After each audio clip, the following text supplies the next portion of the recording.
The 10,091st meeting of the Security Council is called to order.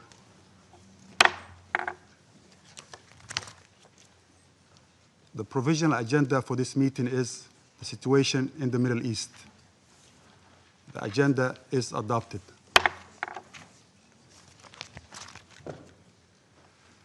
In accordance with Rule 37 of the Council's Provisional Rules of Procedure, I invite the representative of the Islamic Republic of Iran to participate in this meeting. It is so decided. In accordance with Rule 39 of the Council's Provisional Rules of Procedure, I invite the following briefers to participate in this meeting. Ms. Martha Ama Akia-Pobe, Assistant Secretary General for Africa, Department of Political and Peace-Building Affairs and Peace Operations. Ms. Masih Al-Nijat, journalist and political descendant. And Mr. Ahmed Batibi, human rights activist and journalist. It is so decided.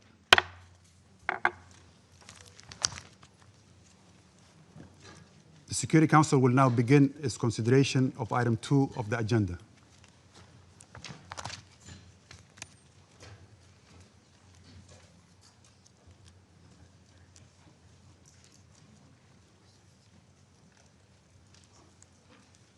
I now give the floor to Ms. Martha Ama Akia-Pobe. Mr. President, for nearly 3 weeks, popular protests in the Islamic Republic of Iran have rapidly evolved into nationwide upheaval, resulting in significant loss of life. Demonstrations started on 28 December 2025 as a group of shopkeepers in Tehran's Grand Bazaar gathered to protest the sharp collapse of the currency and soaring inflation amid a wider economic downturn and worsening living conditions. In the following days, demonstrations quickly spread throughout the country and turned into mass anti-government protests, the largest since the Women Life Freedom demonstrations of 2022. Protesters voiced grievances that went beyond long-standing economic and financial hardships. Marchers called for the downfall of the government and demanded freedom, dignity, and human rights, with some protesters chanting pro-monarchy slogans. The protests were initially peaceful, with scattered clashes between protesters and security forces, according to reports by the media, observations of our United Nations colleagues in the country, and accounts by the government of Iran. However, on the evening of 8th January, protests spread throughout Tehran and major cities. In response, the Iranian authorities imposed a near-total communications blackout, which remains largely in place today. The authorities also ordered university dormitories to be evacuated, erected concrete barriers around city centers, and reportedly used excessive force against protesters. According to media and human rights groups, security forces reportedly killed hundreds or possibly thousands of protesters and bystanders between 8th and 10th January. The United Nations is unable to verify these figures. The government of Iran has stated that it was compelled to act after what it deemed organized terrorists and rioters infiltrated the protests and opened fire on both security forces and demonstrators, aiming to provoke foreign military intervention. It has also blamed these elements for the killing of hundreds of civilians and members of the security forces. Mr. President, The Secretary General has expressed deep concern over the reported excessive use of force in Iran and stressed the urgent need to prevent further casualties. The Secretary General underscored that all Iranians must be able to express their grievances peacefully and without fear. He stressed that the rights to freedom of expression, association, and peaceful assembly enshrined in international law must be fully respected and protected. He further urged steps to restore access to information, including lifting the communications blackout. Human rights monitors report mass arrests in Iran in connection with the current wave of protests, with estimates exceeding 18,000 detainees as of mid-January 2026, although the UN cannot verify these figures. We call on the authorities to respect due process and fair trial rights for all detainees. All must be treated humanely and allowed access and visits by their families. In particular, we call on Iran to halt any executions linked to protest-related cases. All deaths should be promptly, independently, and transparently investigated. Those responsible for any violations must be held to account in line with international norms and standards. Mr. President, the situation in Iran is fluid and deeply concerning. Protests continue, albeit reportedly at a smaller scale than last week. In this context, we note with alarm various public statements suggesting possible military strikes on Iran. This external dimension adds volatility to an already combustible situation. All efforts must be undertaken to prevent any further deterioration. The Secretary General remains convinced that all concerns regarding Iran, including those related to the nuclear issue and ongoing protests, are best addressed through diplomacy and dialogue. He urges maximum restraint at this sensitive moment and calls on all actors to refrain from any actions that could lead to further loss of life or ignite a wider regional escalation. Mr. President, the Secretary General reaffirms the principles of the Charter, including the obligation of member states to settle disputes by peaceful means and the prohibition of the threat or use of force in international relations. These principles are not abstract ideals. They are the bedrock of international peace and security. They remain as relevant today as they were when the United Nations was founded. Thank you. I thank Ms. Pope for the briefing. I now give the floor to Ms. Masih Ali-Najat.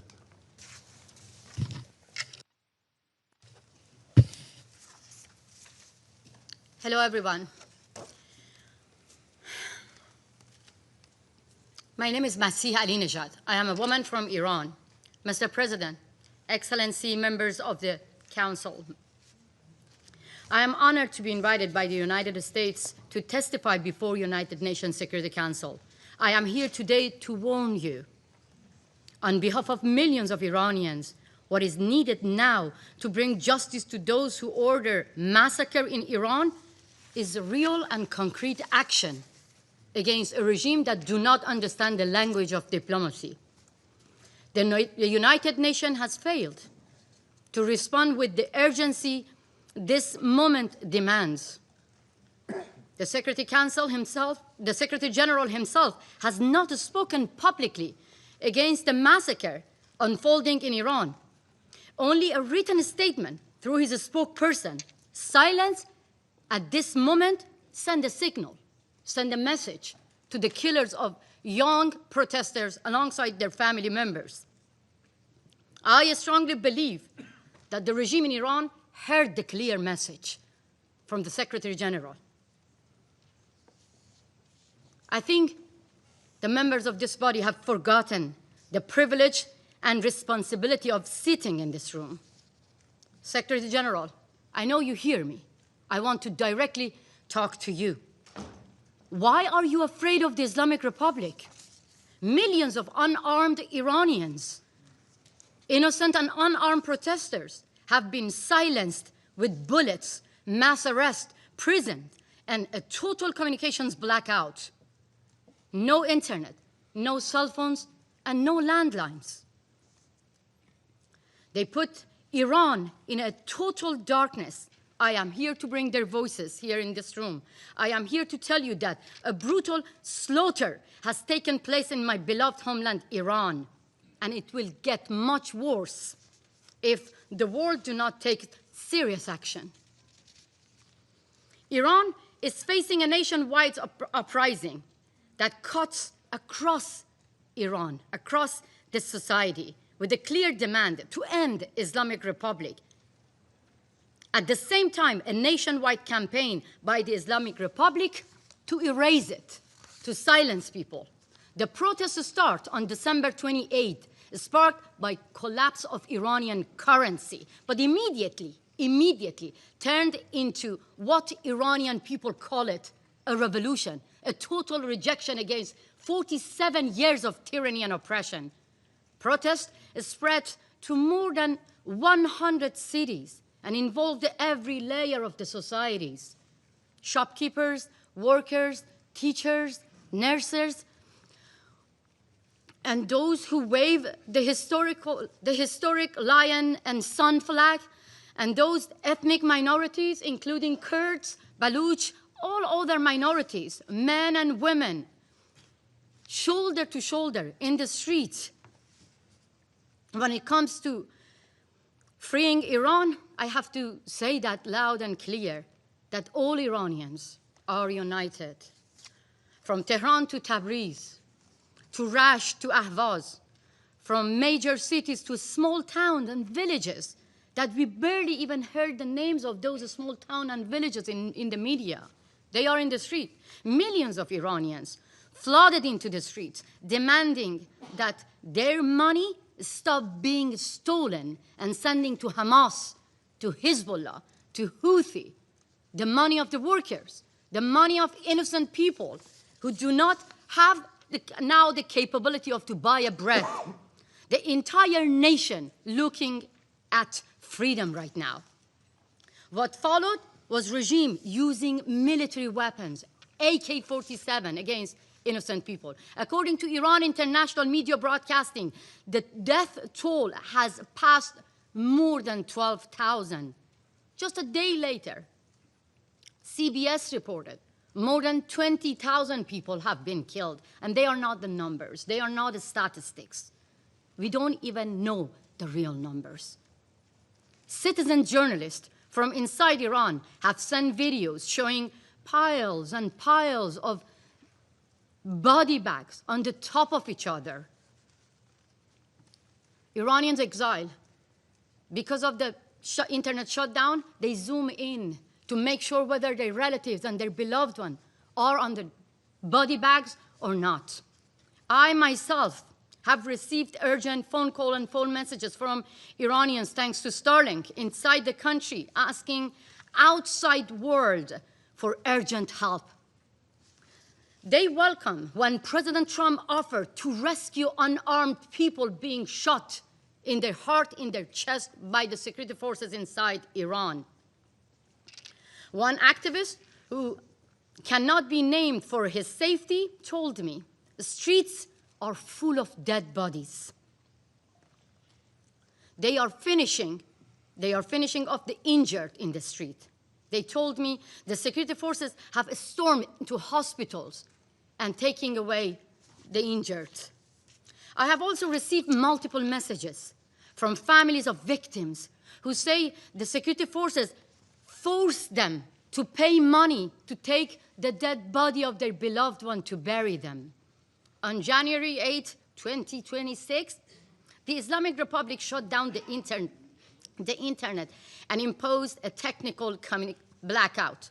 Not to stop protests, because people are fed up and they are in the streets anywhere, but to hide their crimes, their brutality. This was not a technical mistake or failure. It was deliberate. When a regime turns off the internet during mass killings, and at the same time, the leaders of the same regime using the privilege of freedom of speech on social media to mislead the rest of the world, it is not about restoring order. It is about destroying the evidence. If it was not for Starlink inside Iran, we couldn't have been able to have even these informations. The Islamic Republic does not limit its crimes within its own borders. They kill their opponents at home and target those who expose their brutality abroad. Here, even here, on US soil, and every corner of the world, in Europe, in Canada, in Australia, everywhere. And they are not alone. This is called transnational repression, and the Chinese government helping them, Venezuelan dictators are helping them, Russian mobsters being hired by the Islamic Republic to target their dissidents and opponents beyond their own borders. I now address the representative of the Islamic Republic directly. You have tried to kill me 3 times. I have seen my would-be assassin with my own eyes in front of my garden in my home in Brooklyn. In United States of America, in the courthouse, I have seen my would-be assassin confessing that they have been hired by the Revolutionary Guards to end my life. My crime? Simply echoing the voice of innocent people that you killed them. Your leader, Ali Khamenei, he ordered my killing. He said that American agent who compared compulsory hijab to the Berlin Wall must be killed. I am that woman, and I am not the agent of America. I have agency, but I am thankful to American government and the law enforcement to protect my life. And it was not, if it was not the protection of the law enforcement, I couldn't have been here to testify for millions of people who are facing the same killers, facing the same terrorist regime in my country. Yes, protection matters.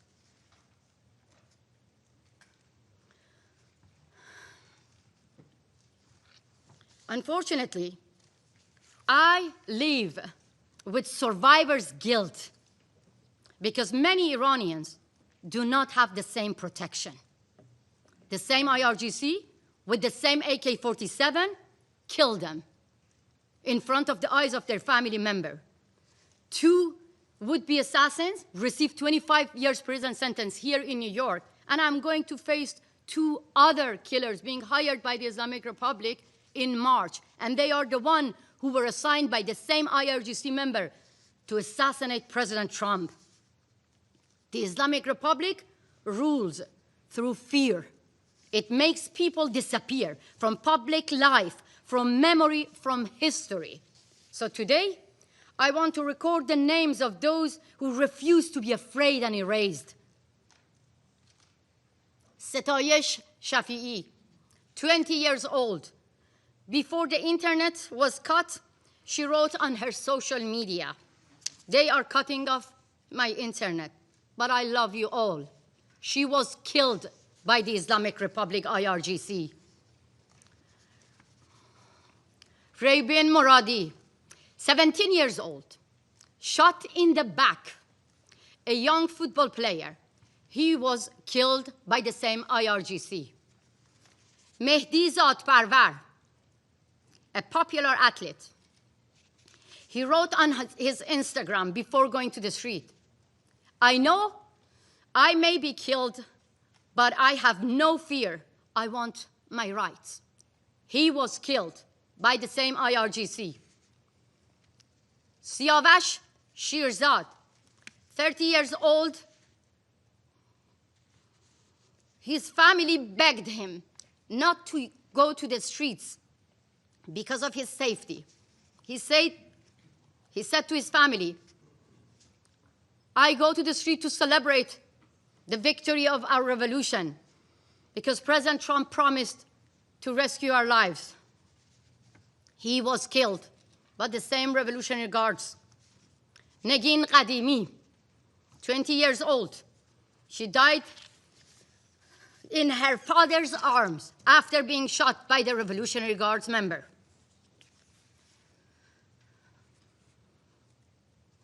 I feel guilty that I don't name the rest. The list of names goes on and on.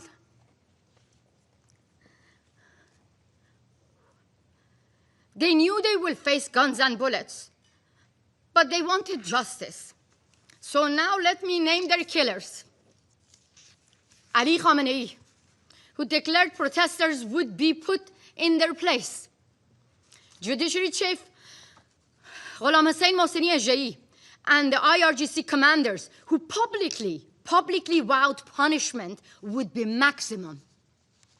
Ali Larijani, who promised no mercy for those who questioned the regime while his own daughter, his own family live here in the United States of America. They don't deserve to enjoy the privilege of freedom in America. Like the other children and relatives of the Ayatollah saying death to America, their relative live here in America. 3 years ago, another Iranian human rights defender stood here in this room to warn you about another nationwide protest, Women, Life, Freedom, after the murder of Mahsa Jina Amini for the crime of simply showing a bit of her hair. How many women are sitting here? You could easily get killed simply for showing your hair. Mahsa got killed. That sparked a revolution. And women and men shoulder to shoulder took to the street. More than 700 people got killed. We have seen this before. We have more names to remember. In 2009, Nida Agha Sultan, symbol of more than 100 people who got killed. They named President Obama to protect them. President Obama was looking to open the doors of diplomacy to a regime whose language of negotiating with its own people is guns and bullets. We've seen this in 2019 with Pouya Bakhtiari, who was killed in front of the eyes of his mother, Nahid Shirpishe. At the same time, President Biden was trying to keep the doors of diplomacy open, handing out billions of dollars to the regime that forced the family members to give money to the regime to take the dead body of their beloved one back. Faced with the regime using military weapons against civilians, the Iranian people are asking the world to help through actions, not back-to-back meetings and empty condemnation. We don't need empty words.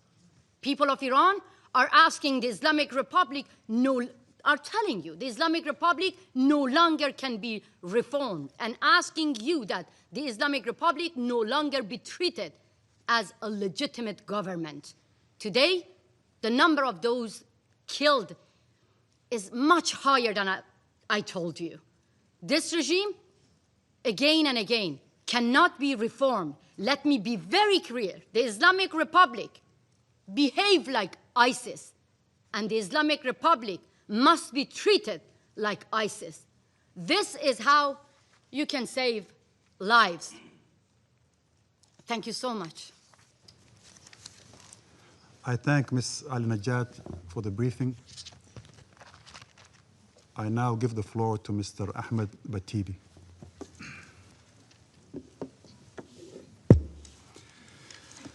Good afternoon, ladies and gentlemen. I have a note here, but I don't want to read from this note. I want to talk from my heart here and share my experience with you when I was in the prison of Islamic Republic. My name is Ahmed Batibi, Iranian-American journalist and human rights activist. A few years ago, when I was a student, the Iranian regime arrested me and sent me to jail for attending a demonstration, exactly that thing we see in the street right now in Iran.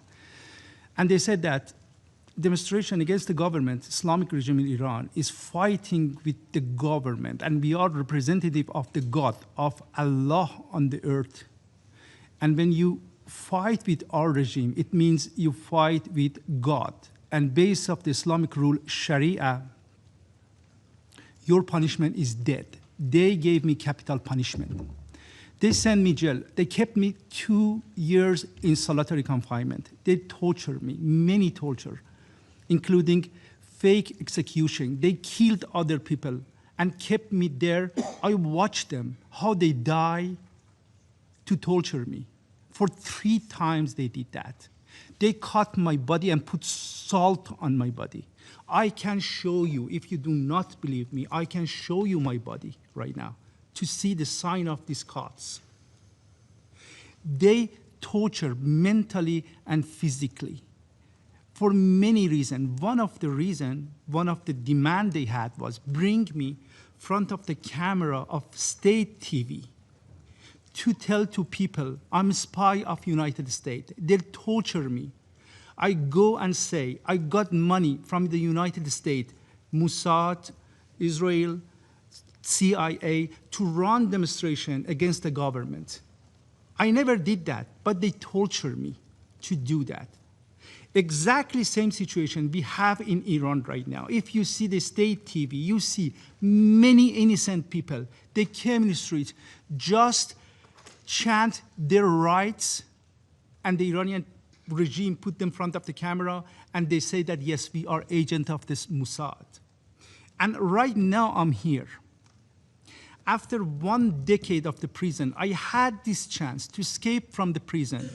And this country, the United States of America, opened the door in front of me. I come here, I'm safe here. And in front of you, gentlemen, representative of demonic regime in Iran, the Ayatollah's regime. When we are talking about Iranian regime, we do not talk about a normal regime. We are talking about demonic cult. They have their own ideology. They have gun, they have money, and their mission is exporting their ideology to other countries. I don't want to talk about the details, but this is their mission. They have a technique. They have some chief apologists. Their job is coming here and clean the face of the regime, and they wash their bloody hand of the regime. But it doesn't work anymore. I'm here in front of you. You tried to kill me, but you couldn't.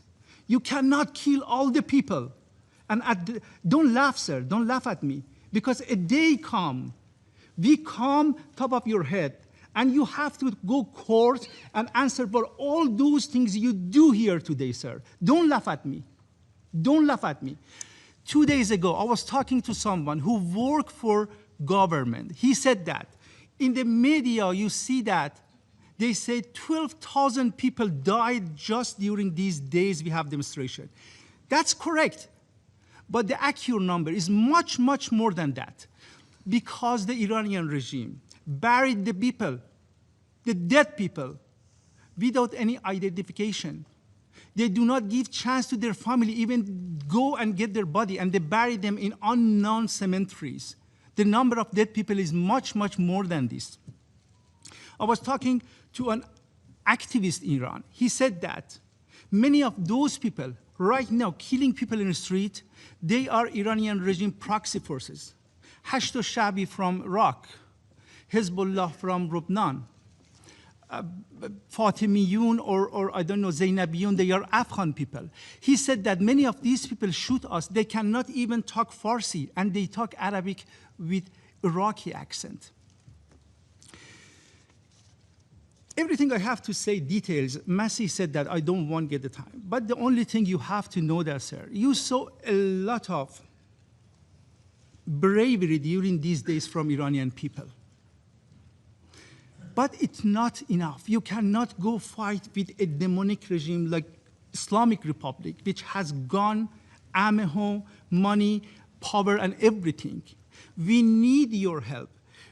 Not just condemning something or say that, no, it's bad, don't do it.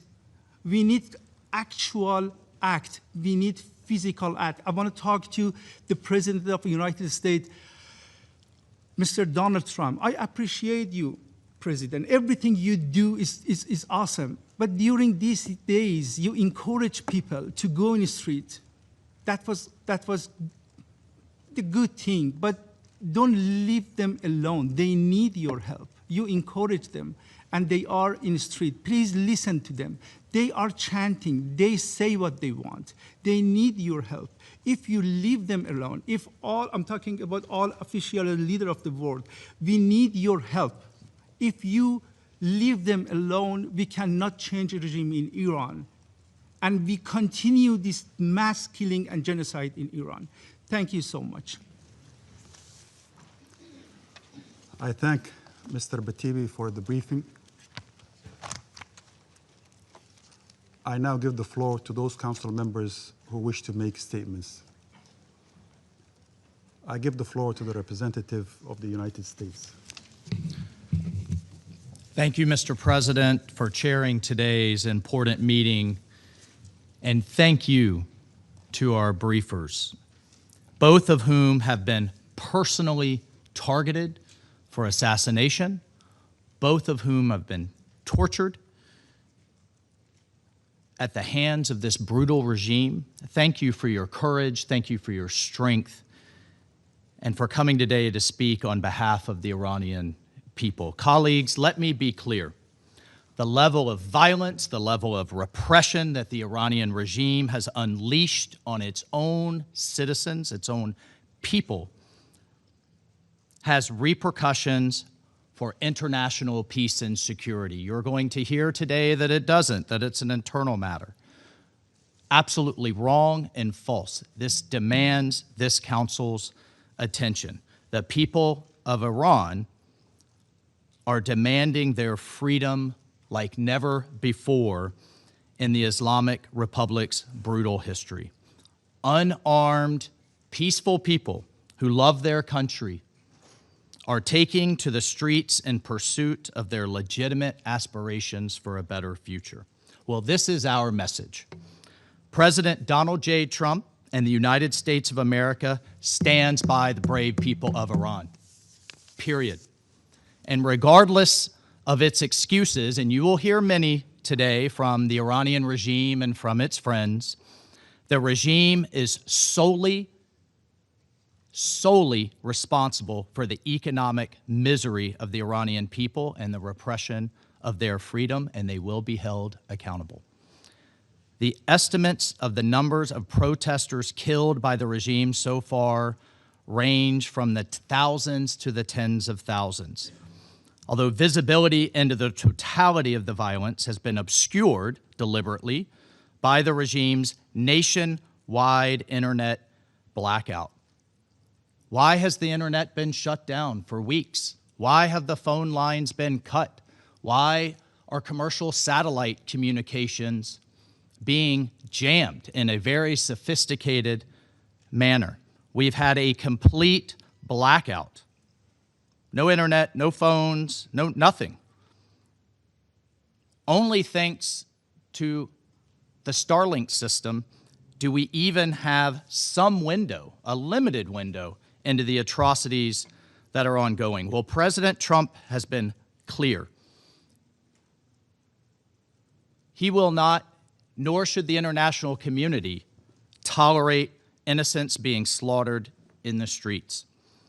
Since 1979, for decades, the regime has posed a threat to peace and security in the name of a religious ideology. The regime calls for death to America and the annihilation of Israel. Even as its own citizens cannot afford the very basics, food, drinking water, very basic medicines, it spends billions to develop its nuclear and ballistic missile programs to threaten its neighbors in the world and its support of terrorism. Well, from its inception, the regime has been the world's '1 state sponsor of terrorism, so declared year after year, bringing uncountable, death and suffering to innocents from Beirut all the way to Buenos Aires, while its rulers have become rich off of oppression and misery meted upon the Iranian people. The Iranian regime has also been a serial human rights abuser from its very first day in power. And as you heard today, young women like Mahsa Amini have been murdered for daring to uncover their hair in public, while religious minorities have been subjected to the most severe persecution. These abuses have been documented right here by this body, have been documented at length by the United Nations, have been documented by the Secretary General's own regular reports on the situation of human rights in Iran, the most recent of which was released just last year in 2025. Colleagues, in addition to the gross human rights abuses, in addition to its illegal march towards a nuclear weapon, in 1979, the regime we now know, led by Ayatollah Khomeini, gave support to radical students who attacked the United States Embassy in Tehran, took over 50 Americans hostage, and held them in captivity for over 400 days. That was followed by the bombing attack on the United States Embassy in Beirut, killing 17 Americans and scores of Lebanese civilians, followed by the supported and direction of terrorists who drove 2 trucks filled with explosives into U.S. and French barracks in Beirut, killing 241 American soldiers and 58 French military personnel, all part of a multinational force invited by the Lebanese government. It's responsible for the deaths of over 600 American service members and countless others in Iraq. Bottom line is Iran's partners and proxies with Iranian weaponry, documented by the United Nations Yemen panel of experts, have repeatedly attacked our partners in the Gulf and attempted to damage global energy infrastructure. And then finally, the Iranian regime state television amplifies calls for a, quote, one-bomb solution to wipe Israel off the map, which ironically would be not only a massacre of all Israelis, but also the Palestinian people whom the regime claims to support. In 2011, the regime attempted to assassinate the Saudi ambassador to the United States in Washington, D.C., but luckily the attempt was thwarted, and further, the regime has continued to plot assassination attempts against the President of the United States, against President Trump, and other senior U.S. government officials, in addition to those who dare speak out living here in the United States. Colleagues, Iran has destabilized the Middle East for decades. It has supported and enabled Hamas's brutality, its hostage-taking, its heinous October 7th attacks. It has funded Hezbollah. It has funded the Houthis, Iranian-aligned militia groups in Iraq, including Kataib Hezbollah, have attacked the United States and the region again and again. It's backed the brutal Assad regime, and at every turn, the regime has put terrorist proxies in other nations before the welfare of its own citizens. And as a result of the regime's actions, putting money in the pockets of terrorists, funding its nuclear and missile programs instead of the basic needs for the people of Iran, Iranians have had enough. The regime's dereliction of duty to its own citizens is what has put the Ayatollahs in the positions they are in today, with hundreds of thousands, if not millions, protesting in the streets after decades of neglect and abuse. So everyone should ask themselves, everyone sitting here today, how many people are dead? How many people are wounded, maimed, and abused in the Middle East, in Israel, in Gaza, in Syria, in Lebanon, Yemen, Iraq, even Venezuela, because of the regime's support for terrorism as the largest state sponsor. And I would like to address the allegation put forward by the regime that these inspired protests are somehow a foreign plot to give a precursor to military action. Everyone in the world needs to know that the regime is weaker than ever before and therefore is putting forward this lie because of the power of the Iranian people in the streets. They are afraid. They're afraid of their own people. Iran says it's ready for dialogue, but its actions say otherwise. This is a regime that rules through oppression, through violence, and through intimidation, and has destabilized the Middle East for decades. Well, enough is enough. We all have a responsibility to support the Iranian people and to put an end to the regime's neglect and oppression of the Iranian nation. Colleagues, let me be clear. President Trump is a man of action, not endless talk like we see at the United Nations. He has made it clear all options are on the table to stop the slaughter. And no one should know that better than the leadership of the Iranian regime. Thank you, Mr. President. I thank the representative of the United States for the statement. I give the floor to the representative of Liberia.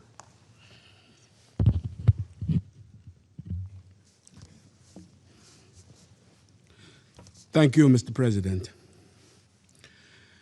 I have the honor to deliver this statement on behalf of the A3 members, namely the Democratic Republic of the Congo, Somalia, and my own country, Liberia. The A3 thanks Assistant Secretary General for her comprehensive briefing, and we listened carefully to the remarks offered by civil society representatives. We welcome the representative of the Islamic Republic of Iran to this meeting. Mr. President, we underscore the importance of respecting human rights, fundamental freedoms, and the legitimate aspirations of peaceful demonstrators, and call upon all parties to exercise maximum restraint and protect civilians. The A3 notes reports of ongoing protests and demonstrations across numerous cities and provinces involving a broad cross-section of the Iranian population, including youth, women, workers, and members of minority communities. The A3 is concerned by reports that the reaction to the protests and demonstrations has led to a significant number of deaths, arrests, and destruction of properties. Reports of the use of excessive force, including live ammunition and raids on hospitals, are alarming and unacceptable. We note the letter of the Iranian government circulated as a document of the Council, as well as the underlying socio-economic drivers of these protests, which include deteriorating economic and social conditions. The A3 recognizes that each country bears primary responsibility for addressing its internal issues through its own constitutional processes, other legal frameworks, and national institutions.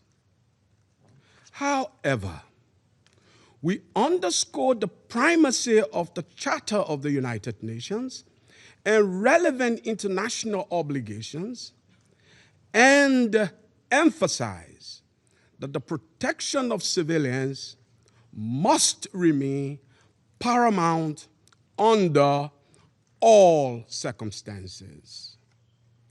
The A3 believes that dialogue, inclusivity, and genuine engagement are essential tools for addressing tensions and grievances in a peaceful and sustainable manner in every society.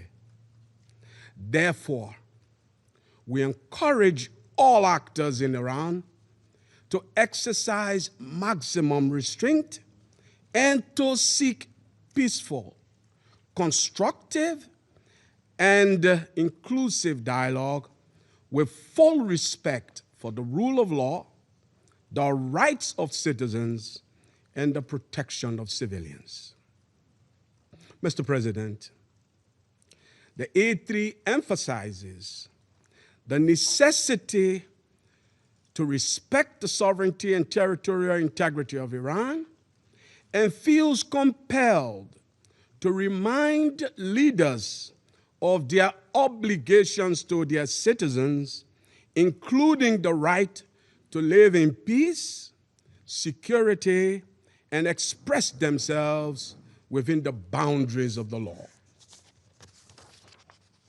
Separately but connected, the A3 takes note of the broader regional and international context in which these events are unfolding, including their intersection with long-standing issues related to the nuclear file and regional security dynamics, which underscores the risk of broader repercussions, a point made by the Assistant Secretary General. And so in this regard, the A3 reaffirms the central role of the global non-proliferation regime, including the Treaty on the Non-Proliferation of Nuclear Weapons. Transparency and sustained diplomatic engagement remain essential to building trust and reducing the risk of miscalculation. We encourage all concerned parties to refrain from rhetoric or actions that could escalate tensions and instead prioritize dialogue and confidence-building measures that support regional and international stability. To conclude, Mr. President, the A3 reiterates that all parties should exercise restraint and responsibility, uphold international law, and avoid any action that could escalate tension and threaten regional stability. The A3 stands ready to support all efforts geared toward accountability, including within this Council, and in cooperation with regional partners, intend to facilitate a peaceful, inclusive, and lasting resolution in the Islamic Republic of Iran. And we thank you. I thank the representative of Liberia for the statement. I give the floor to the representative of the Russian Federation. Mr. President, Since the end of December, the whole world has been watching as the United States continues to escalate tensions and fuel hysteria around Iran, declaring that help is already on the way.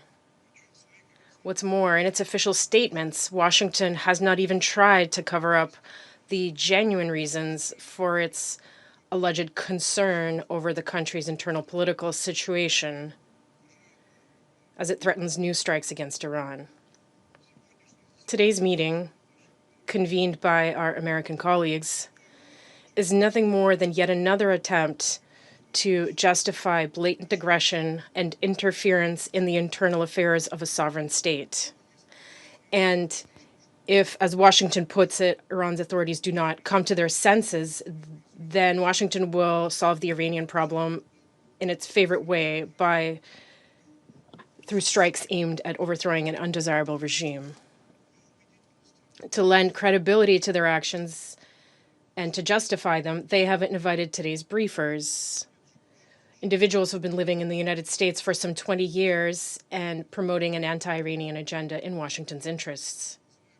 These so-called briefers cannot speak on behalf of the Iranian people.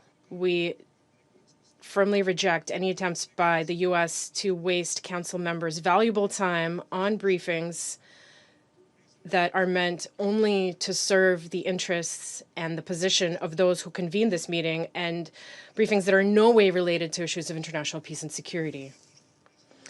What just took place overall was nothing more than a circus, an embarrassment, a cheap show that is unbefitting of members of the Council. Mr. President, we have carefully studied the letters circulated in the Security Council in recent days from the Iranian mission. We express our solidarity with the people of Iran and mourn all innocent victims.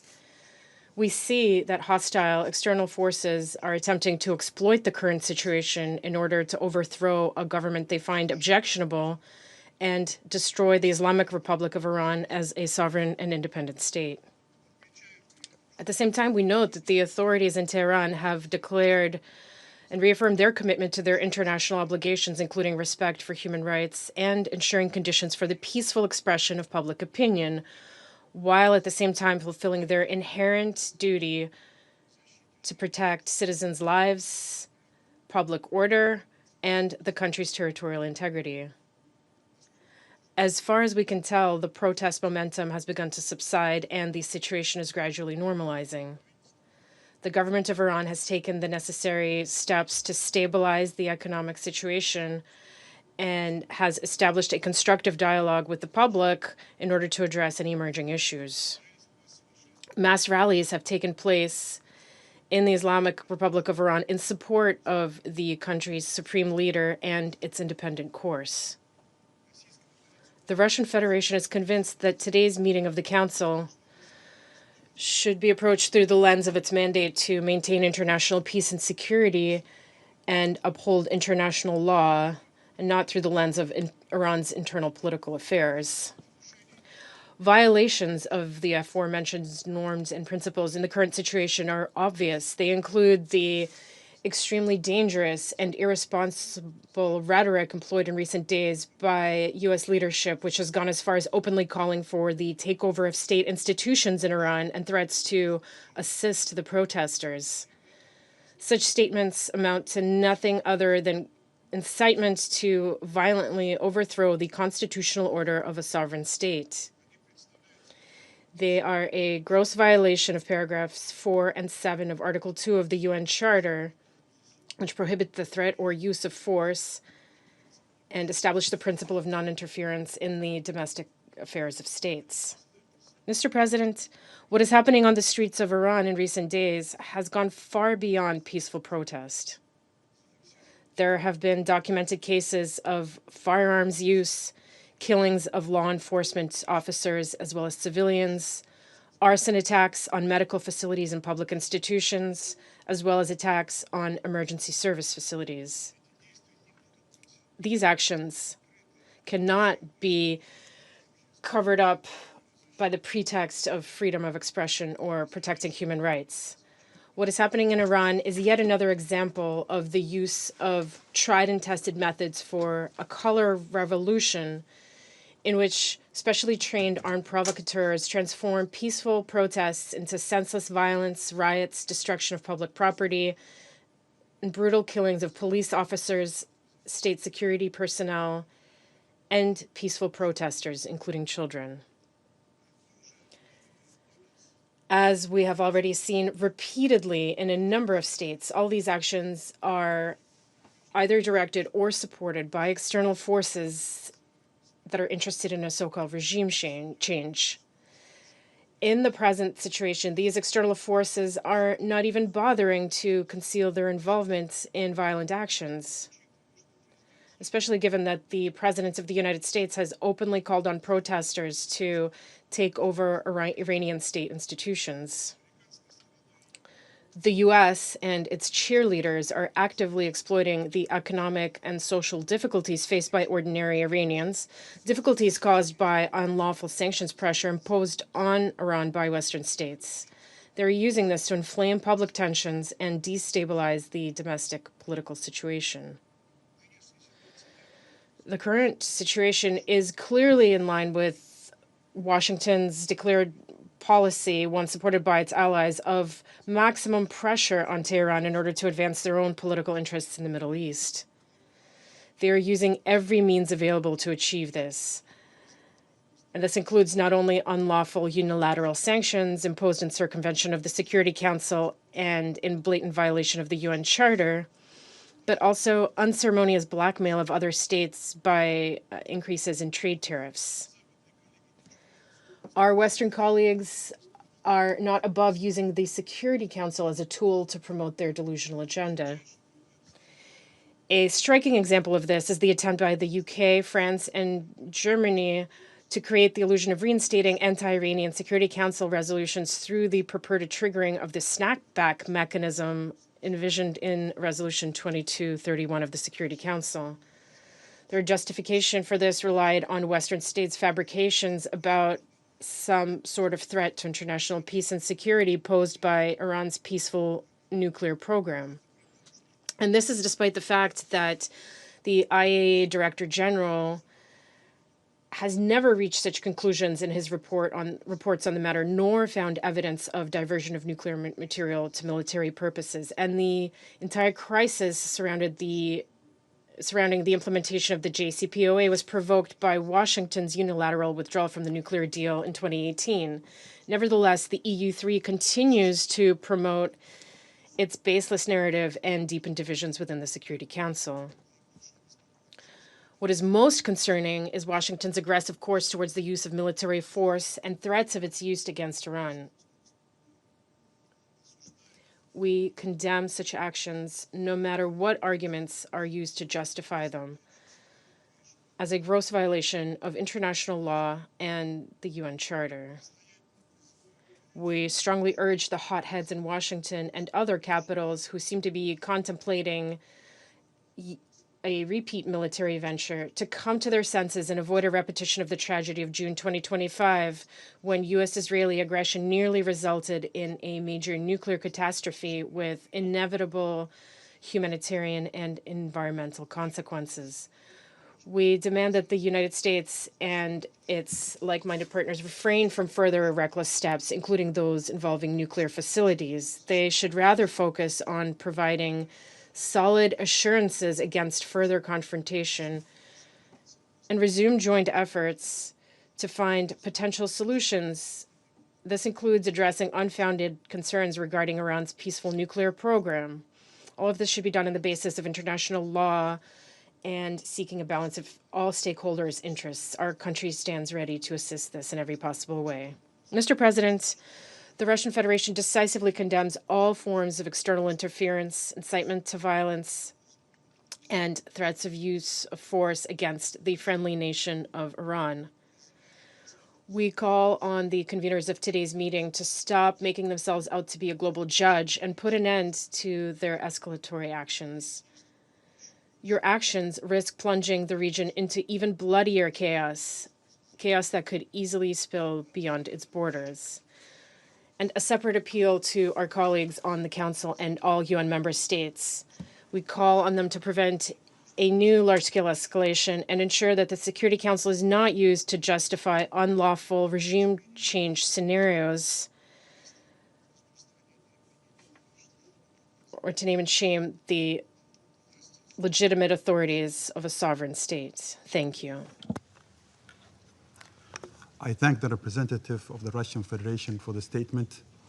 I give the floor to the representative of Greece.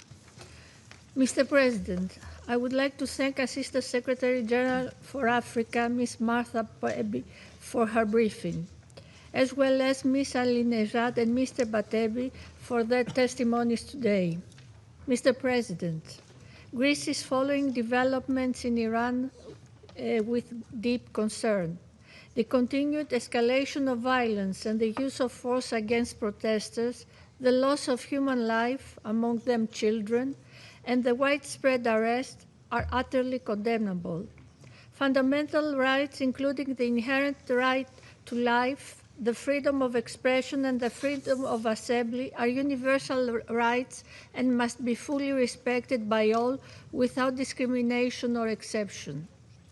Any form of violent repression is unacceptable, and this all the more true when it results in the loss of life. Violence of this kind must be absolutely condemned. The use of force against individuals exercising fundamental rights can never be justified and must always be unequivocally rejected.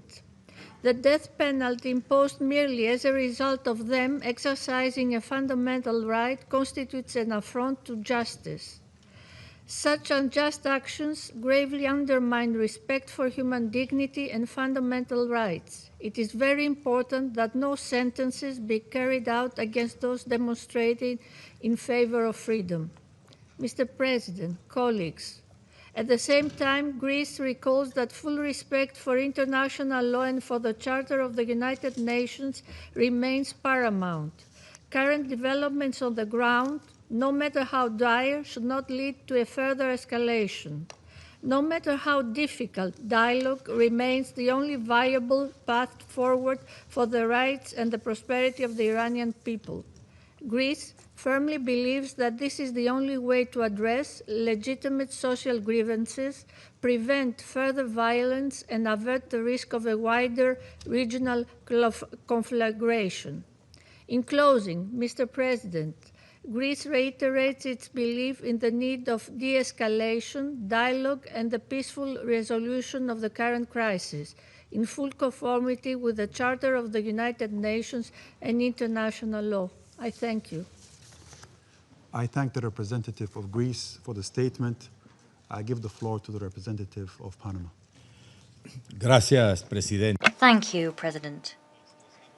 We wish to thank the ASG for Africa from the Department of Political and Peace Building Affairs and Peace Operations, Ms. Marta Pobe, for her detailed presentation. We also thank Mr. Ahmad Batevi and Ms. Masi Alinajed for their briefings. Moreover, we recognize the representative of the Islamic Republic of Iran and their delegation. The Republic of Panama expresses its grave concern at the events that are and the people's protests that have been unfolding in the Islamic Republic of Iran. These events lay bare the widespread discontent of the civilian population. The protests were originally peaceful, despite the fact that ultimately they were repressed with violence. These events have been met with a disproportionate response from the Iranian authorities. The authorities are looking at stifling citizens' freedom of expression.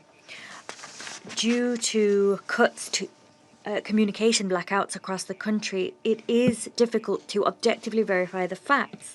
As such, there is little accurate information available regarding the current state of affairs. We cannot confirm the information that is circulating. However, thanks to the work of several independent media outlets, that of non-governmental organizations, and that of brave Iranians. Concerning figures have emerged. According to these reports, to date, the number of fatalities could stand at 2,000 or more, and a considerable number of people have been wounded or detained. Against this backdrop, concerns begin to arise, legitimate concerns indeed, at the possibility that the government may use summary trials and executions against those detained during national protests. With this in mind, Panama rejects any type of execution where the accused has not been offered the right to defense and due process in accordance with international law. These guarantees can never be selectively applied, nor can they be applied with double standards. Many detainees could meet such a fate, this in flagrant violation of all due process and of the fundamental rights protected by international law and enshrined in the UN Charter. President, rights to the freedom of expression, association, and peaceful assembly, as enshrined in international law, must be fully respected and protected by all states. Recent protests are the consequence of the wearing down of a regime which is economically and socially exhausted. They are also the consequence of the actions of the regime itself. These actions have gradually worsened the day-to-day lives of Iranians and have specifically affected Iranian women and children. The regime has prevented their education, their participation in public life, and their autonomy. Episodes in recent years have already laid bare the fact that there is a need to guarantee women's legitimate right to exercise their fundamental rights in a safe and dignified fashion. However, it is indeed timely to recognize that the economic isolation imposed by the international community may have also contributed to a certain extent to the fraying of Iran's social fabric, and that has directly affected the civilian population and exacerbated internal tensions. Consequently, we appeal to all actors to constructively provide support. All must also avoid imposing additional pressures which could further worsen the situation. It is of the utmost importance that the international community act with a sense of great responsibility and that it exercise caution. It must endeavour not to create adverse effects through their actions, which could have unpredictable consequences and further burden the already heavily tested Iranian population or serve to escalate tensions. This will see us ensure that the cure administered is not worse than the original illness. We urge the Iranian authorities to immediately put an end to and avoid all violent or disproportionate actions against the civilian population. The Iranian authorities must urgently facilitate a constructive forum for peaceful dialogue. Moreover, we encourage measures which guarantee access to information and communications, including the restoration of services that have been interrupted. This is because transparency is a fundamental prerequisite to generate trust and to prevent a further escalation of tensions. It is vital that human rights be respected. Citizens' safety and security must be guaranteed, and the legitimate demands of society must be heeded if we are to restore stability in the country. Thank you. I thank the representative of Panama for the statement. I give the floor to the representative of Pakistan. President, I thank Assistant Secretary General Martha Poby for her briefing on behalf of the Secretariat. Let me also note the importance of objectivity and competence as regards the briefings by a civil society for an informed discussion. And needless to re-emphasize here the respect for decorum of this Council. President, we have been carefully observing developments in Iran and the region in recent days. New threats to regional peace and stability are emerging at a time of heightened tensions and thus remain a serious cause of concern. Iran is an immediate neighbor of Pakistan and a brotherly country. The people of our two nations share deep-rooted historical, friendly, cultural, and religious bonds. We hope for an early normalization of the situation in Iran and express support for all diplomatic efforts aimed at regional peace and stability. A stable and peaceful Iran is in the interests of Pakistan, the region, and beyond. We have full confidence in the wisdom of the Iranian people and leadership rooted in their rich culture, ancient civilization, history, and resilience to address all challenges. President, the fundamental principles and objectives of the United Nations Charter are inviolable and sacrosanct. The UN Charter prohibits threat or use of force against other states' territorial integrity or independence, or to interfere in matters essentially within the domestic jurisdiction of states. Any external interference in the domestic affairs of states is inconsistent with international law and principles of the UN Charter. We strongly believe that all disputes must be resolved through peaceful means and in accordance with international law. Continued hostilities, use of force, and unilateral actions will only take us further away from the resolution of core issues and cause unnecessary humanitarian suffering. The threat or use of force would only aggravate the situation and undermine regional and international peace and stability.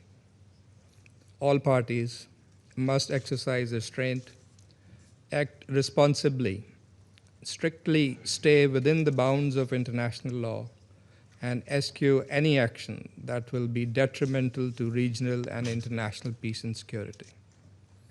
Diplomacy and dialogue should be the guiding principles for achieving negotiated settlement of all contentious issues in accordance with the rights, obligations, and responsibilities of the parties concerned. Pakistan has consistently advocated the primacy of diplomatic engagement and the imperative of avoiding confrontation and conflict in a region already beset by tensions and volatility.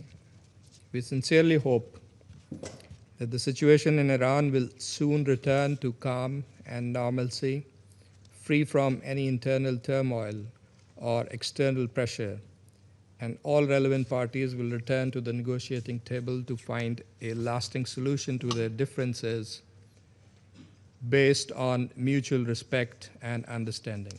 I thank you. I thank the representative of Pakistan for the statement. I give the floor to the representative of China. President, I thank ASG Poby for her briefing and welcome the participation of the representative of Iran at today's meeting.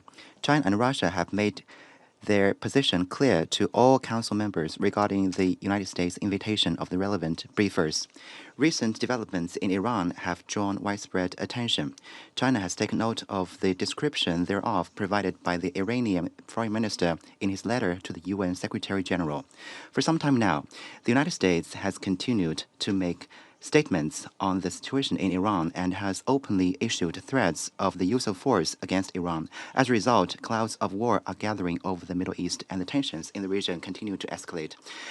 China has always advocated adherence to the purposes and principles of the UN Charter and international law.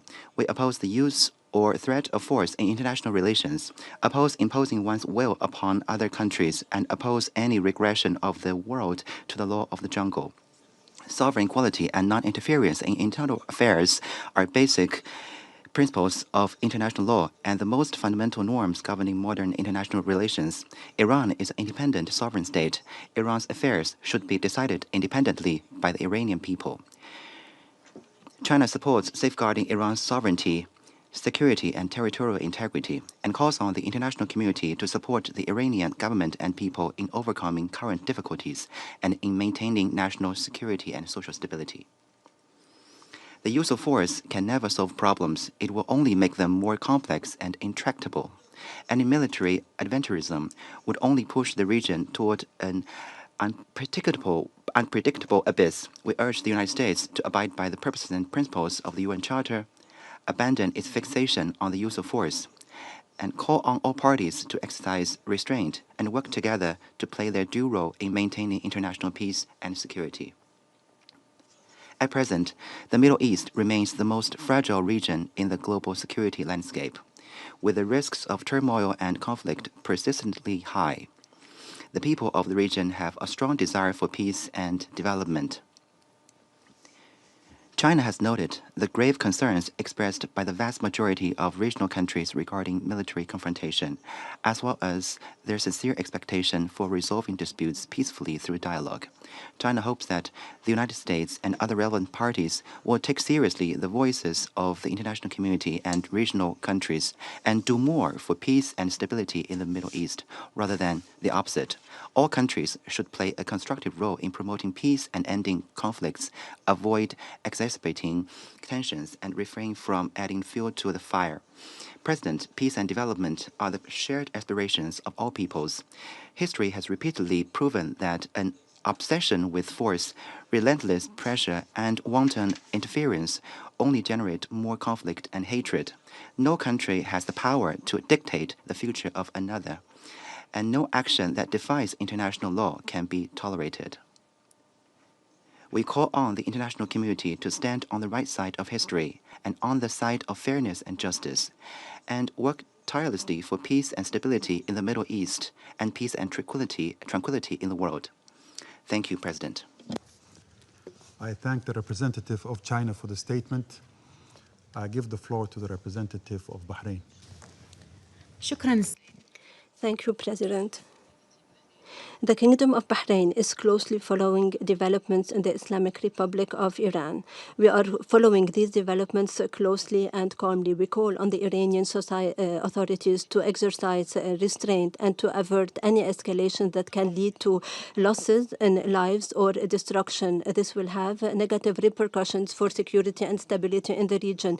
We mourn and express our condolences to the families of those affected by these incidents and developments. In light of these developments, the Kingdom of Bahrain reiterates that the primary responsibility for promoting and protecting human rights lies and rests with the state in accordance with its international law obligations, including the treaties and international norms and standards that are relevant.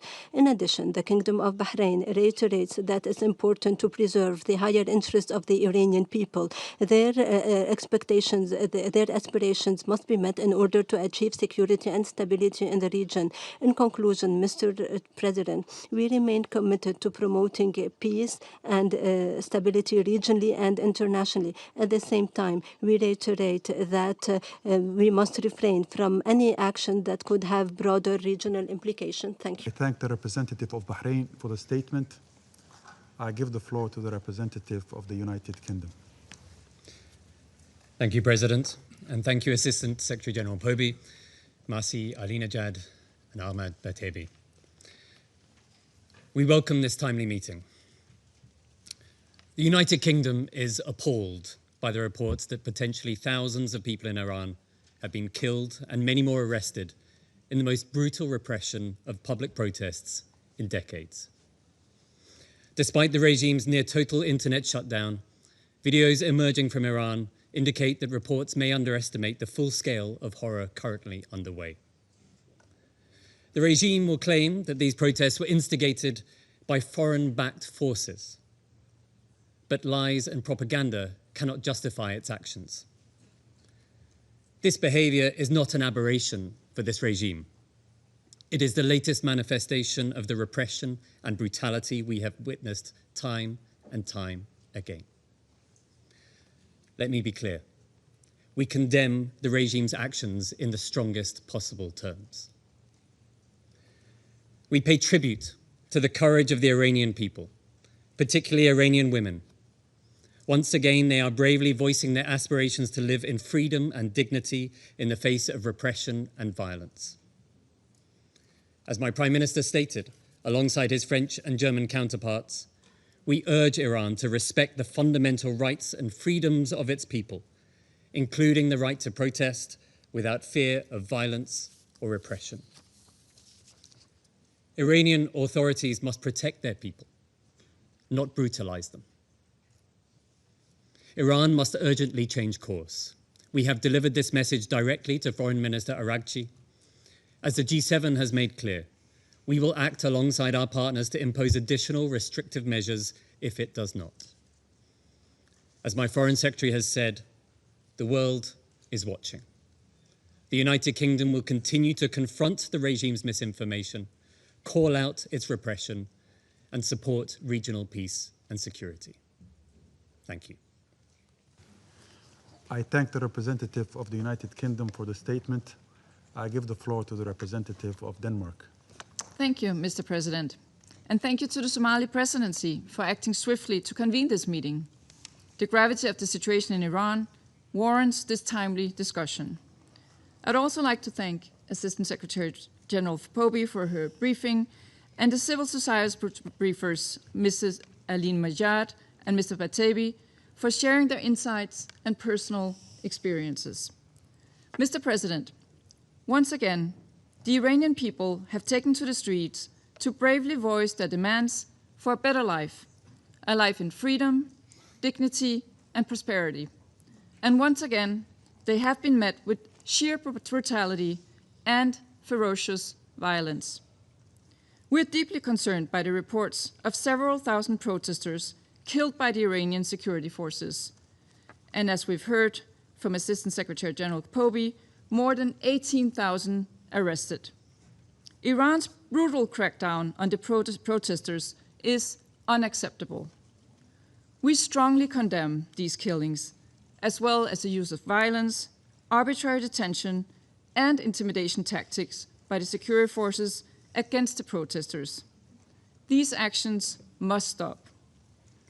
All Iranians must be able to express their grievances peacefully and without fear.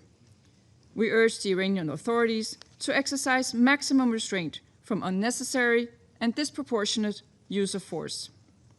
We stand in full solidarity with the Iranian people while they exercise their rights to freedom of expression, association, and peaceful assembly.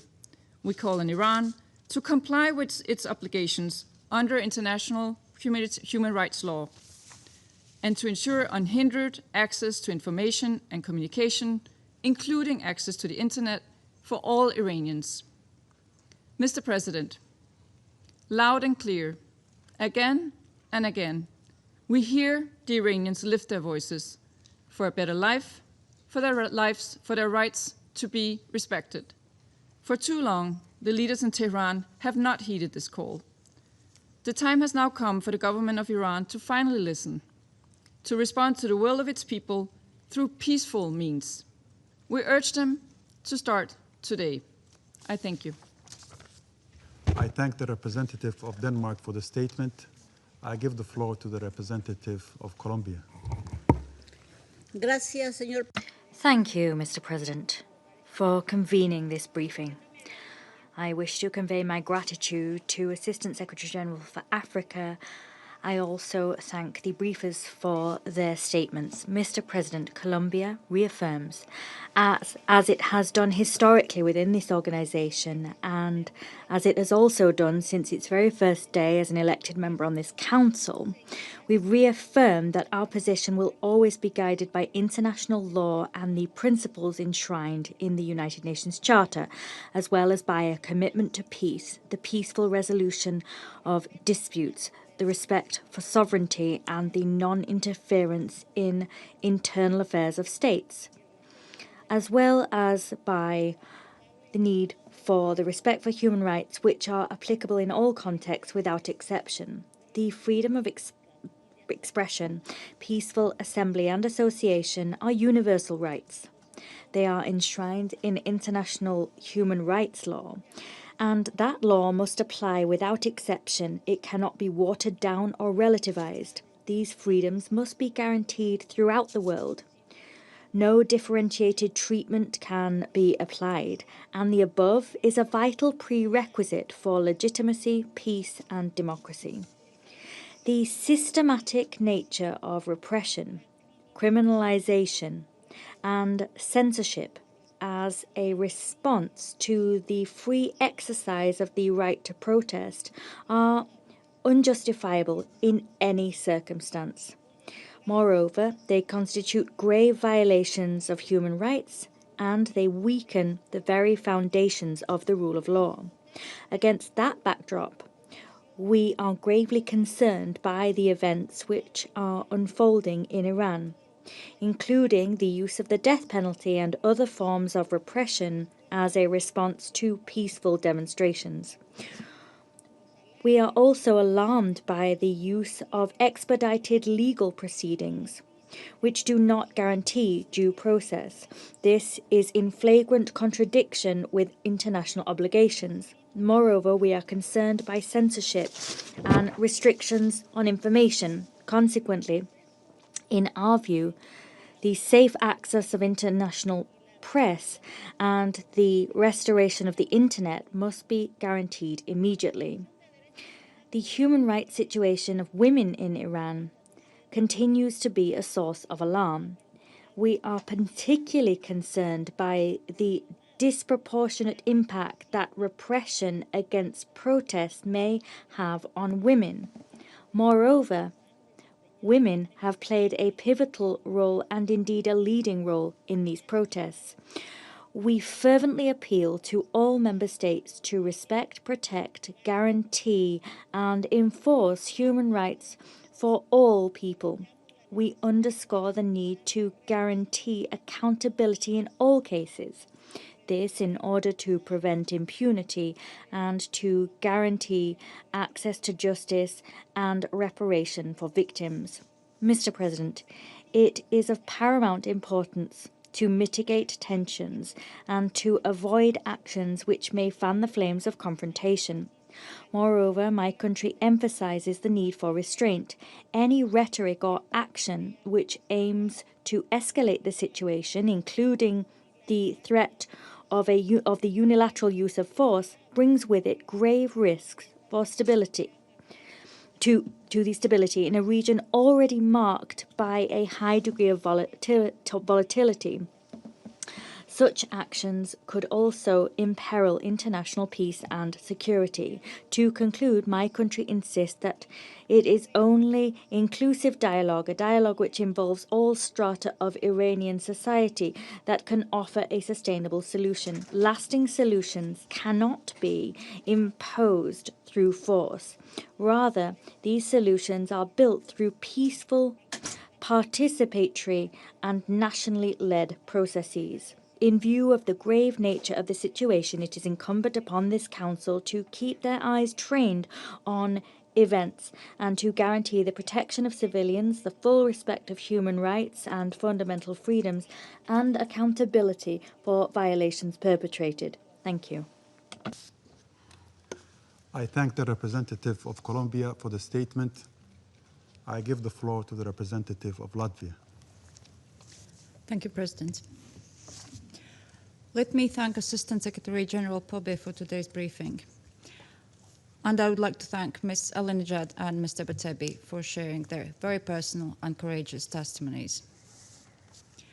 The Islamic Republic of Iran has once again launched a war against its own people. It is killing innocent Iranians.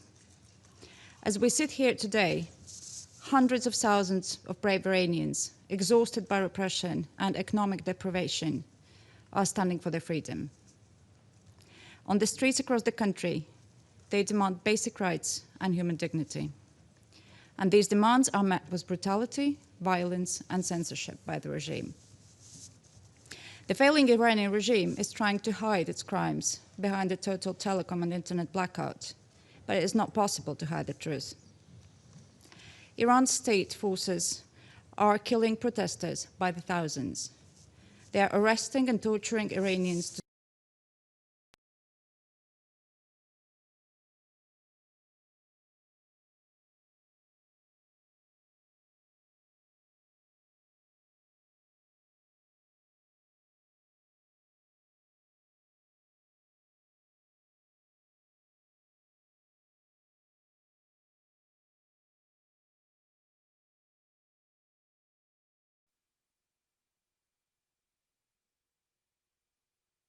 Destabilizing role across the Middle East and beyond. It continues to pursue its illegal nuclear program. It has persistently avoided re-establishing credible, verifiable cooperation with the IAEA.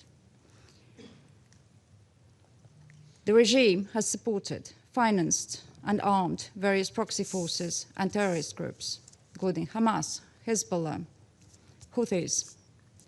This has gravely undermined regional security and prosperity. The continued material support of the Iranian regime to Russia's war of aggression against Ukraine is despicable.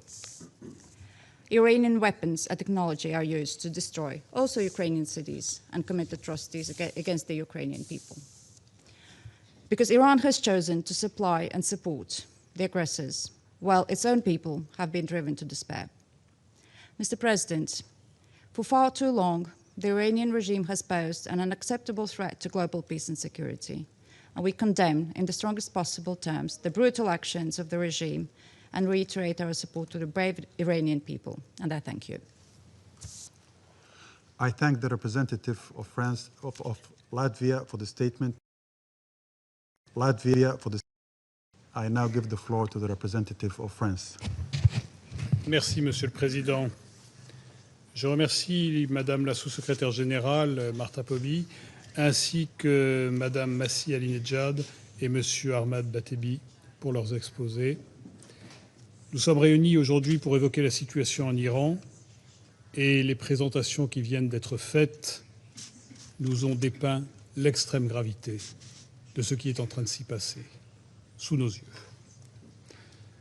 Depuis le 28 décembre dernier, une intolérable violence d'État s'abat sur les manifestants qui se sont mobilisés à travers l'Iran pour exprimer de façon pacifique leurs aspirations légitimes à la dignité, à la liberté, au respect de leurs droits fondamentaux. Les victimes innocentes de cette répression se comptent désormais en milliers.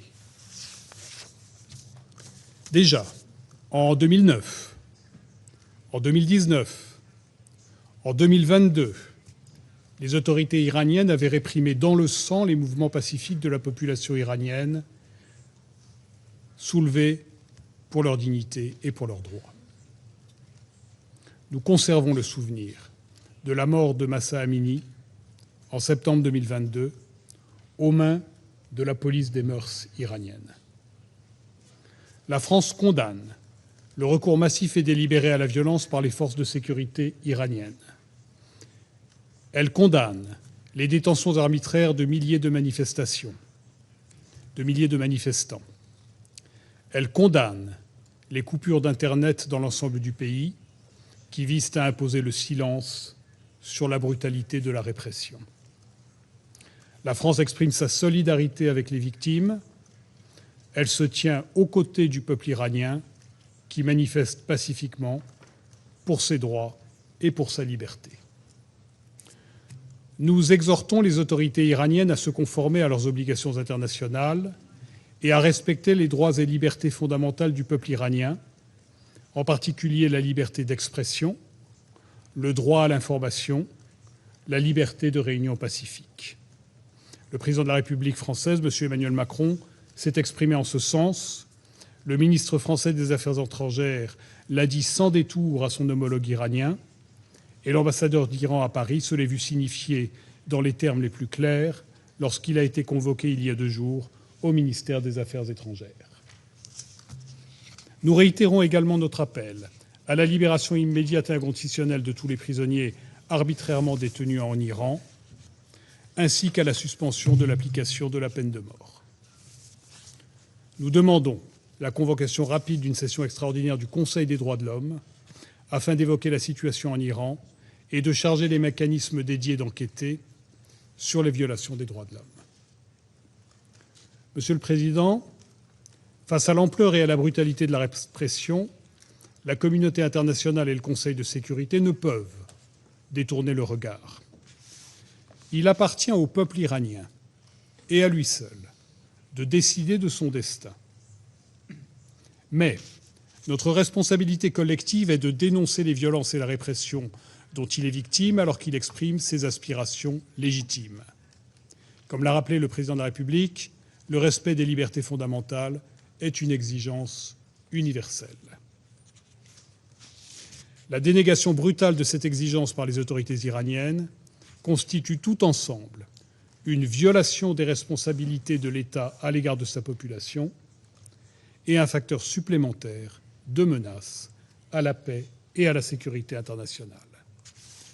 La vigilance de ce Conseil est d'autant plus justifiée que la situation présente un risque d'escalade très préoccupant. Que l'Iran, nous le savons, continue par ailleurs de mettre en péril la sécurité régionale par le soutien qu'il apporte aux groupes armés non étatiques qui lui sont affiliés, et qu'il continue de défier le régime international de non-prolifération en poursuivant un programme balistique menaçant ainsi qu'un programme nucléaire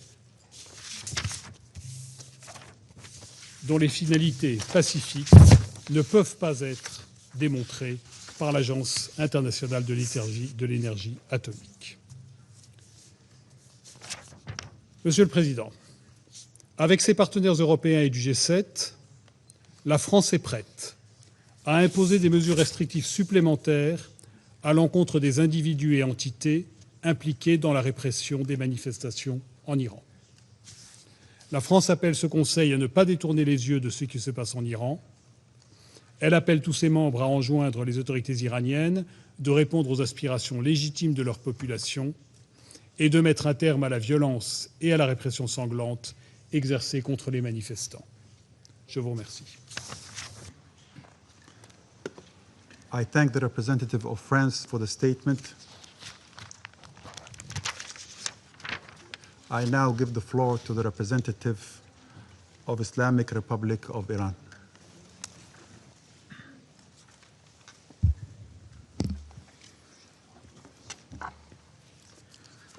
Bismillah ar-Rahman ar-Rahim. In the name of God, the compassionate, the merciful. Mr. President, let me state from the outset our firm objection to the participation of the so-called representatives of civil society. I must be absolutely clear. Both briefers imposed by the representative of the United States regime under this false label do not represent Iran's civil society. They represent the political agenda of the United States and Israeli regimes. They have lived outside Iran for more than 2 decades and have consistently engaged in incitement to violence and promotion of extremist and terrorist activities, including advocating and facilitating the use of lethal force against law enforcement officers. Their presence here is therefore neither legitimate nor credible, and it fundamentally undermines the integrity of this discussion. It is shameful that the United States regime transferred this esteemed body to a scene for theater and show, for baseless accusation and statement. This is in line with the United States regime in dismantling and disgracing the United Nations system. If you want to look for a case, the killing of innocent lady in Minnesota last week and nationwide crackdown can be brought here with the testimony and with the briefers. And please teach them the meaning of briefing. The briefing is different from the personal statement and accusation. Please do not sell them to the world as representatives of Iran's civil society. Their acts and statements regarding Iran are far from civil, and they have long divorced from Iran's society. They amplify the Israeli-American foreign agenda. They are both on Mossad's payroll in accordance with undeniable evidence. We have taken note of the briefing provided by ASG. Regrettably, her briefing was one-sided and not grounded in factual evidence. Mr. President, I wish to extend my deepest condolences and sympathy with a heavy and grieving heart to the brave people of my country and to the families of many victims. In recent weeks, Iran has lost numerous innocent civilians and devoted members of its security and law enforcement forces. Many of our young people were brutally murdered in acts of extreme violence resulting from the atrocities committed by ISIS.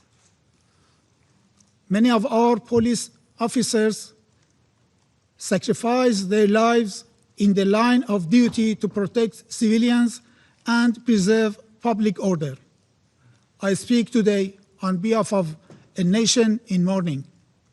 It is deeply regrettable that the representative of the United States regime who requested this meeting has today resorted to lies, distortion of facts, and deliberate misinformation to conceal his country's direct involvement in steering unrest in Iran to violence.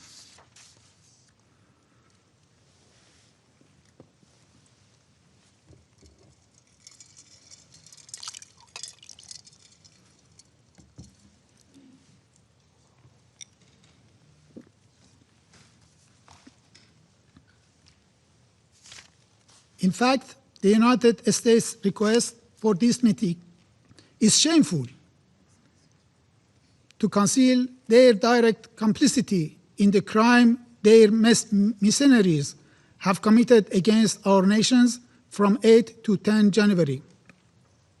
As part of Israel's malicious attempt to drag America into another war of aggression against Iran. Under the hollow pretext of concern for the Iranian people and claims of support for human rights, the United States regime is attempting to portray itself as a friend of the Iranian people, while simultaneously laying the groundwork for political destabilization and military intervention under a so-called humanitarian narrative. These claims are particularly cynical when viewed against the United States regime long and well-documented record of unlawful military interventions, regime change operations, and systematic violations of international law and the Charter of the United Nations. Across the world, these policies have led to mass civilian casualties, the collapse of states, prolonged humanitarian disasters, and the emergence and empowerment of extremist and terrorist groups. This is not a matter of opinion. It is a matter of historical record and fact. The Iranian people for decades have experienced the true meaning of the so-called support. The United States pattern of coercion and interference under the deceptive pretext is clear, from the orchestration of the 1956 coup against the democratically elected government of Dr. Mossadegh, to its extensive political, military, and intelligence backing of Saddam's regime war of aggression against Iran. From the downing of Iran Air Flight 655 in 1988, killing 290 innocent civilians, to its complicity in assassinations, sabotage, and attacks against Iranian civilian and infrastructure, including the war of aggression carried out in June 2025, and from decades of unlawful unilateral sanctions to systematic economic coercion.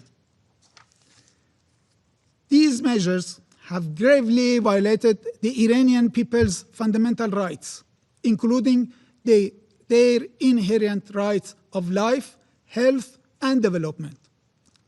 Unfortunately, several Western members of this Council, including France and United Kingdom regimes, have once again adopted their familiar double standards, while claiming to champion human rights and to support the Iranian people. They have, alongside the United States regime, imposed some of the most severe and unlawful sanctions in modern history. Sanctions that have inflicted widespread suffering on civilians. At the same time, they have failed to condemn, let alone sanction, the Israeli regime for its acts of genocide and crimes against humanity. Mr. President, between 8 and 10 January 26, the people and government of the Islamic Republic of Iran were confronted with ISIS-style acts of terrorism and extreme violence across the country. Peaceful protests that began on 28 December 2025 with legitimate economic demands were deliberately hijacked by organized armed groups and transformed into violent riots. Documented cases include beheading, people being burned alive, police officers and ordinary citizens beaten to death, widespread use of firearms, and the deliberate torching of ambulances, fire engines, health facilities, residential buildings, and places of worship. These were not isolated incidents. They reflect a clear and systematic pattern of organized violence. A significant number of police officers were killed or severely injured. These heavy casualties demonstrate the extreme brutality of terrorist elements. The situation is, in fact, very simple. The United States regime and its accomplices, particularly the Israeli regime, cannot evade responsibility for the innocent blood that has been shed in my country. Unable to achieve their objectives through the 12-day war of aggression against Iran in June 2025, they have now sought to pursue the same goals through political destabilization, internal unrest, and chaos. This strategy relies on manufacturing casualties, spreading false and inflated figures, and creating a pretext for foreign intervention. It is a familiar script, one that has been used repeatedly from Iraq to Libya and to Venezuela.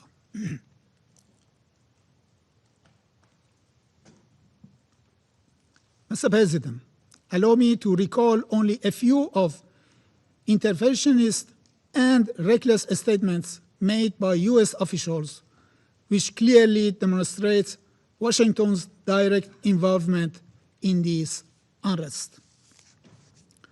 On 29 December 2025, during a joint press conference with the Prime Minister of Israel regime, the President of the United States regime declared, If Iran continues with its missile program, yes, I support a strike. If they continue with their nuclear program, the strike should be immediate.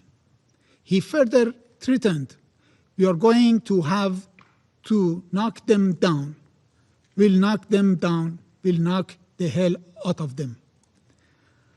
On 2nd January, former US Secretary of State Mike Pompeo openly acknowledged the presence of Mossad agents among the rioters. I quote the same wording he used in his message in X. Happy New Year to every Iranian in the street, also to every Mossad agent beside them. End of the quote. On 3rd January 2026, the President of the United States regime stated, we are locked and loaded and ready to go. On 10 January 2026, Senator Lindsey Graham publicly incited violence action, stating when President Trump says, make Iran great again, it means protesters in Iran should defeat the Ayatollah. On 12 January, the White House spokesperson confirmed that President Trump would not be hesitant to use military force against Iran. On the same day, Senator Graham declared, I quote, Iran's leadership must be destroyed. This is the best opportunity since 1779 to change the Middle East. On 13 January, the US President stated, and I quote, Iranian patriots, keep protesting. Take over your institutions. Help is on its way. And the statement of the representative of the United States regime today will be added to this list. These are not isolated remarks. They constitute explicit calls for regime change, violence, and military aggression. Mr. President, the exploitation of peaceful protest for geopolitical purposes and reckless endangerment of civilian lives fully aligned with the destructive role and unlawful unilateral sanctions have played in creating this situation. Claims of concern for human rights ring hollow when made by those who systematically violated them. 3 days ago, millions of Iranians marched to restore calm in our cities, to support law and order, and to reject reckless attempts to push our country towards civilian conflicts. President Trump chose to ignore this historic display of unity and restraint. Instead, he issued a provocative statement aimed at reinvigorating unrest, but people of Iran nationwide ignored his invitation for further violence, and this is why calm has been reestablished across the country. Mr. President, any threat to use of force against the Islamic Republic of Iran under any pretext, including claims of protecting protesters or supporting the Iranian people, constitute a grave and manifest violation of international law and the UN Charter. Such unlawful actions directly breach Article 2.4, which prohibits the threat or use of force, and Article 2.7, which enshrines the principle of non-intervention.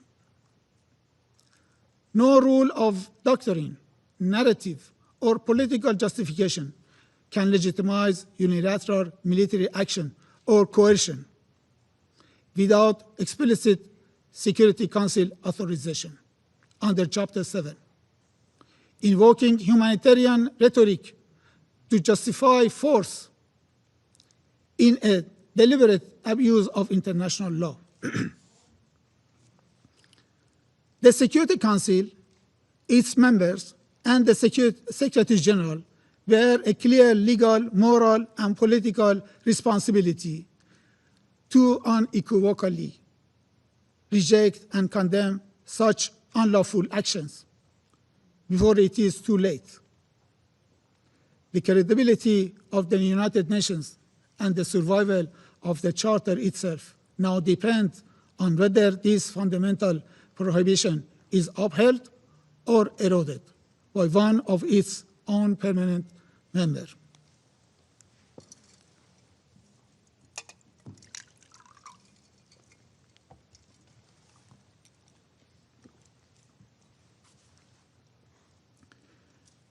Mr. President, Iran seeks neither escalation nor confrontation. However, any act of aggression, direct or indirect, will be met with a decisive, proportionate, and lawful response under Article 51 of the Charter. This is not a threat. It is a statement of legal reality. Responsibility for all consequences will rest solely with those who initiate such unlawful acts. Mr. President, the government of the Islamic Republic of Iran remains fully committed to its human rights obligations, including the right to peaceful protest. It has exercised maximum restraint while fulfilling its duty to protect its people and preserve public order. However, the incitement to violence, encouragement of internal destabilization, and explicit threat of military action against a sovereign member states constitute a threat to international peace and security within the meaning of Article 39 of the Charter. In conclusion, Mr. President, we categorically reject all politically motivated accusations made today against my government. The facts on the ground contradict the fabricated narratives presented by the United States regime and its allies at this meeting. U.S. fabrications of the senseless killing of protesters neither reflects reality on the ground nor would it whitewash Americans' crimes against the great people of Iran. The allegation that the government of the Islamic of Iran has killed peaceful protesters is quite distortion of the facts on the ground. What the Iranian security forces did confront firmly and responsibly were armed ISIS-style terrorist cells and violent separatist groups funded and armed by a few foreign entities, including the Israeli regime. These groups deliberately targeted civilians and law enforcement officers in an attempt to ignite civil war and create the conditions for foreign intervention.